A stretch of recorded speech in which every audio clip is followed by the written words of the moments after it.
안녕하세요. 저는 선수 발표를 맡은 손주현이라고 합니다. 저희 선수는 북한 여행을 주제로 하였는데요. 북한과 우리나라가 통일된 후 북한에 있는 관광지에 여행하고 싶다는 구원들의 의견이 많아서 조사하게 되었습니다. 저희는 북한 관광지에 대하여 조사하면서 이야기를 나눠보았습니다.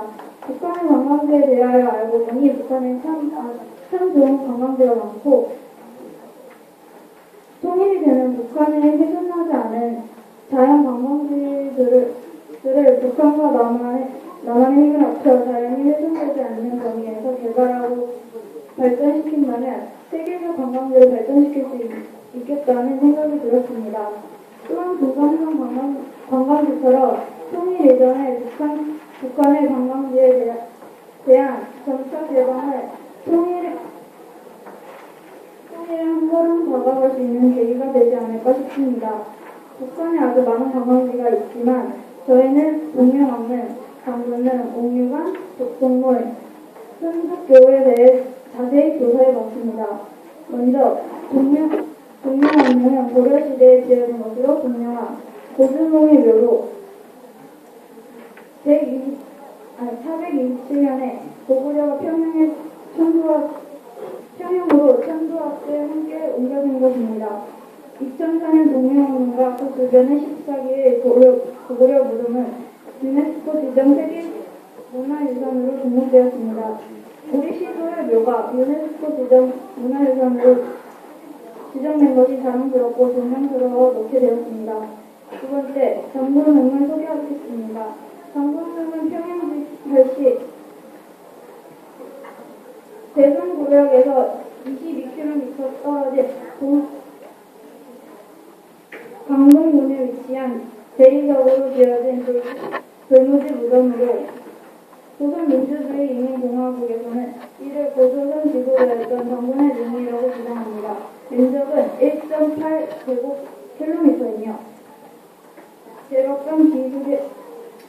기수자를 있으며 피라미드형 능의 높이는 12m이며 넓이는 20m입니다. 장군은 우리 민족의 시조이므로 남과 북이 분단되기 전 한민족이었다는 것을 느낄 수 있는 증거가 될 수 있습니다. 셋째, 옥류관은 대동강 계수 옥류바위 위에 있는 식당입니다. 구슬처럼 맑은 물을 건조라 흐르는 옥류벽 옆에 지었다고 하여 지은 이름입니다. 남북 교류가 활발해지면서 강국한 남한 인사들의 장군 응원지로 유명해졌는데 2000년 2월 평양에 방문한 김대중 대통령의 방북 일주일 날 옥류관을 방문하였습니다. 옥류관의 링은 등 북한 요리를 맛보았다고 합니다.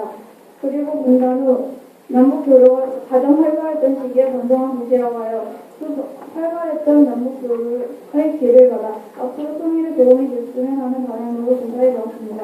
그 다음 넷째로 북한문입니다.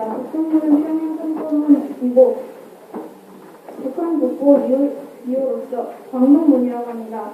소재지는 평양 신릉이며 생존하는 성문 가운데서 가장 오래된 것 중 하나로서 6세기 중에 고려가 평양성을 쌓을 때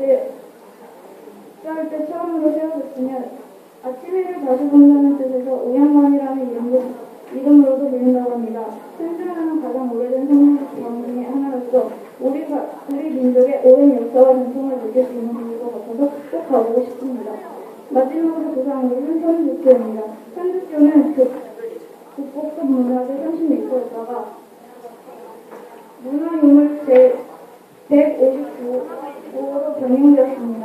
세종왕건이 919년 성주 지름의 개성시의 시가지를 정비할 때 축조된 것으로 추정됩니다.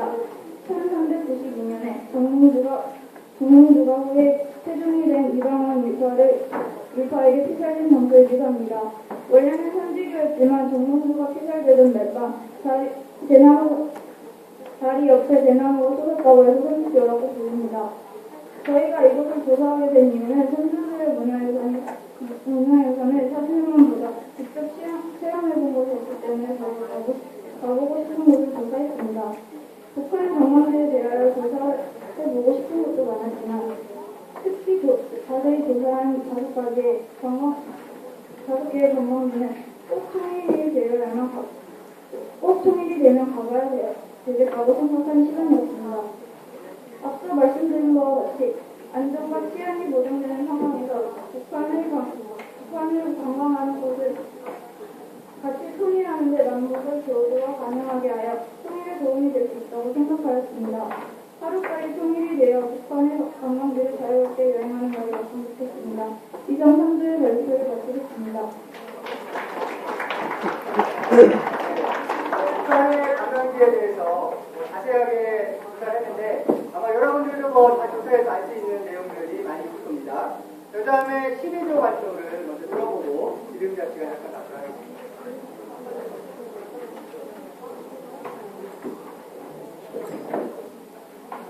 지금부터 우리 12조의 선문 스피치를 시작하겠습니다. 저희의 주제는 남한 기술과 북한 자원과 남한과 북한의 이상가족과 북한의 문화입니다. 첫 번째로 남한 기술과 북한 자원에 대해 설명하겠습니다.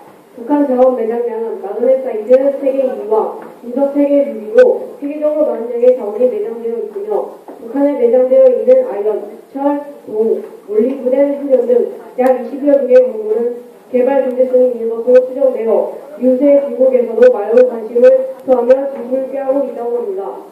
북한에선 특히 금과 같은 기본소금은 물론 몰리브덴, 니켈 등의 희유 금속도 많이 매장되어 있을 것이라고 추정되며 풍미는 약간 낮지만 북한의 유연탄도 85억 정도 매장되어 있어 그 개발 효과가 기대된다고 할 수 있습니다.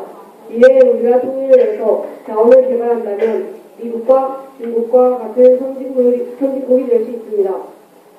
다음은 남과 북한의 이상가족 현황을 설명하겠습니다. 1945년에 분단과 1950년 전쟁으로 인해 남북 분단이 고착화 되면서 아산 이상가족이 발생했습니다. 1953년 휴전 이후에도 월북 평일북 등으로 계속 이산 가족을 발생했습니다. 2000년 말 기준 남한 내 이산가족 1세대는 약 123만 명, 이중 6세 이상은 69만 명으로 추정됐습니다. 통일부와 대한 거시사사의 남북 이산가족 찾기 시청자는 2000년 말 기준 약 11만 4천 명입니다. 남북 정상회담에서 이산가족 공유단 교환에 합의한 이후 세 차례에 걸쳐 남가북 각각 100명씩 이산가족 성공이 이루어졌고 총 3,600여 명의 이산가족이 성공했습니다. 하지만 지금 사람들은 이산가족에 무관심한 사람들이 많습니다. 우리가 이산가족 성공을 할 수 있는 일은 통일을 널리 알리는 것입니다. 통일 글쓰기와 같은 통일과 관련된 행사들에 참여함으로써 통일을 사람들에게 널리 알릴 수 있을 것입니다. 그리고 블로그, 카카오스토리, SNS, 트위터 등을 이용해 통일과 관련된 글을 써 널리 알릴 수 있습니다. 이런 방법을 통해 이산가족에 대해 다시 한번 생각해 볼 수 있습니다.